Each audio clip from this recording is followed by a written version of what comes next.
Hello guys! Hello Air Signs, Gemini, Libra, and Aquarius. Welcome dito sa aking channel, Kapalaran 888. Welcome. Alamin natin Air Signs, Gemini, Libra, and Aquarius kung anong messages, vibration para sa inyo. Okay.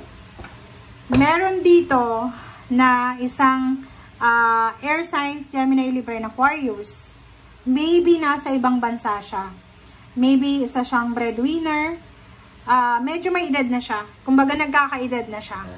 And sinasabi ng baraha mo dito na namumroblema ito.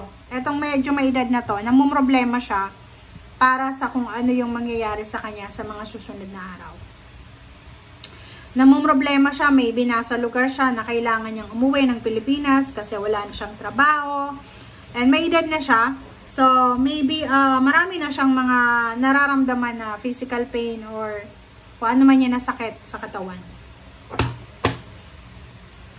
Or possible na meron ditong Libra, Aquarius, Gemini na mayroon kayong karelasyon online, isang foreigner or pwedeng Pinoy din pero nakatira sa ibang bansa. And medyo hindi na maganda yung relationship yung dalawa. Long distance relationship siya. Okay. Okay.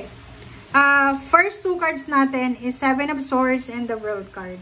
So, meron dito sa inyo, oh, 'di ba?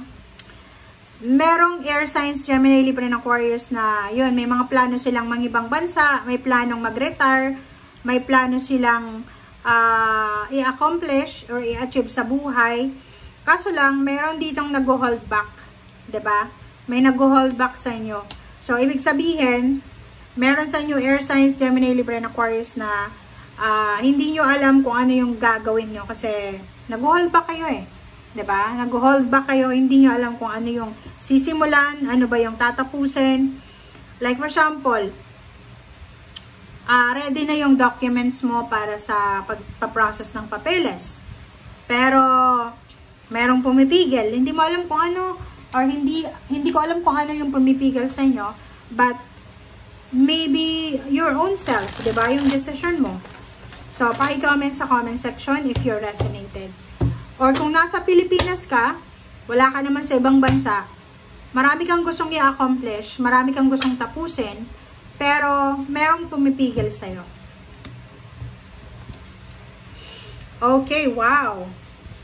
Page of Swords. Okay. Ang ganda. Sa next months or maybe years na siya, sinasabi dito ng baraha sa'yo na isang balita ang posibleng darating sa'yo. Ang communication na to ay pwedeng makatulong sa'yo sa lahat ng areas sa buhay mo. Maybe job offer, relationship offer, or anything na offer. And nandito yung Hermit. Sinasabi ng Hermit card sa'yo na lahat ng actions, lahat ng desisyon na gagawin mo ay kailangan mong pag-isipan.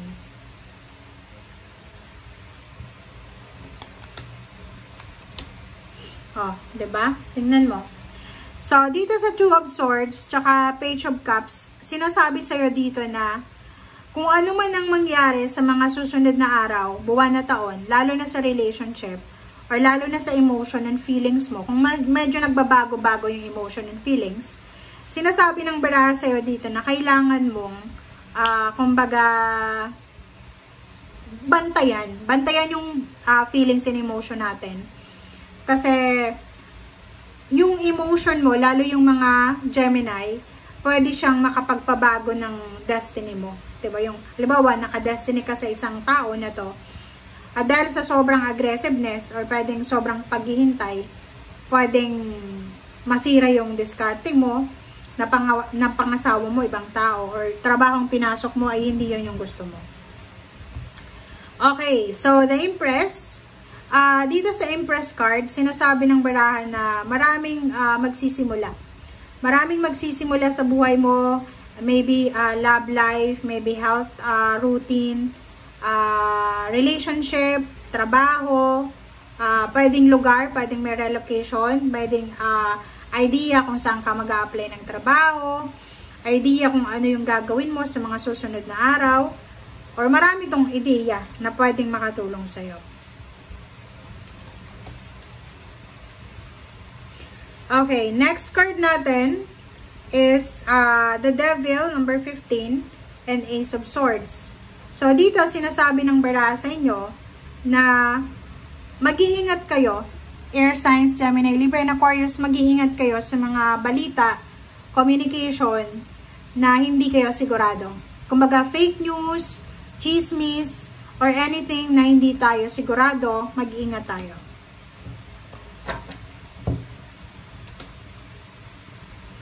Okay, Queen of Cups and then Knight of Swords. So, dito sa dalawang to, sinasabi ng baraha sa'yo, Air Signs, Gemini, Libra, and Aquarius, na isang balita ang matatanggap mo na pwedeng magdala sa'yo ng sobrang happiness. Pwedeng may balita tungkol sa pregnancy, wedding, balita tungkol sa new job, balita tungkol sa kapamilya na na-promote, natanggap sa trabaho, or anything. Nine of Wands, sinasabi ng baraha sa'yo dito na meron sa inyo dito, Air Signs, Gemini, Libra, and Aquarius, na makakaramdam kayo ng pagod. Pagod, pagka-drain ng energy, or anything na nakakapagod. Ang nakikita ko ditong rason kung bakit ka mapapagod, yun na nga, yung mga actions and decision. Yung parang ang tagal-tagal mo nang naghihintay sa passport, or tagal-tagal mo nang naghihintay para sa mga government papers like NBI, police clearance, ganyan. Hindi mo masyadong ma-process siya kasi pwedeng tinatamad ka or basta. So, alam mo yung pakiramdam ng isang tao na gusto niyang maghanap buhay, gusto niyang magtrabaho, pero yung first step para maghanap ng trabaho ay hindi niya magawa-gawa. 'Di ba? So, pwedeng yun ang energy mo sa ngayon, or pwedeng marami kang plano, maraming plano dyan sa isip mo, diba? Ang dami kang pinaplano sa isip mo, pero yung actions, parang taliwas doon sa plano. Okay? Maraming plano, pero nag-hold back ka. Hindi ka sigurado, pabago-bago ng isip, pabago-bago ng plano. So, nandito yung Hermit, sinasabi ng Hermit na bago tayo gumawa ng desisyon, kailangan natin na pag-isipan, pag-aralan, mag-research, kailangan natin na magtanong-tanong, kailangan natin siguraduhin natin na atong ginagawa natin is, eto talaga yung gusto natin. Hindi ko ginagawa ito kasi nape-pressure ako. Hindi ko to ginagawa kasi trip ko lang, parang ganun. So, sinasabi ng baraha sa'yo dito na kailangan mong pag-isipan lahat ng desisyon, kailangan mong gawin ang lahat ng ito dahil sa gusto mo. Okay? Thank you guys for watching. Bye!